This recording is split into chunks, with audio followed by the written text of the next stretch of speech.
Going off the rails, understanding an English idiom. Hello, everyone. Welcome back to our English language learning series. Today, we're going to unravel the meaning behind the phrase, go off the rails. This is a fascinating expression often used in everyday English conversations. Let's dive into its meaning, origins, and how you can use it in your own conversations. The phrase, go off the rails, is used to describe a situation, project, or person that has lost direction or control, or has started to behave in a way that is not normal or acceptable. Think of a train. It runs smoothly on its tracks, but if it were to go off those tracks, there would be chaos and confusion. That's the imagery this idiom paints. Interestingly, go off the rails has literal roots in the railway system. Back in the days, if a train went off its tracks, it led to a disaster.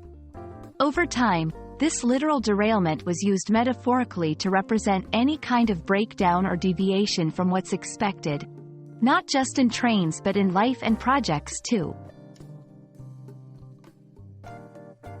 Now, let's see how to use this phrase in different contexts. 1. Personal life. After his breakup, he really went off the rails for a while, staying out late and missing work. 2. Work projects. The project started well, but after the lead developer left, it totally went off the rails. 3. Events or plans. The wedding reception went off the rails when the band didn't show up. As you can see, you can use this phrase in various scenarios where things don't go as planned. Understanding similar phrases can enrich your language skills. Here are a few synonyms or expressions with similar meanings.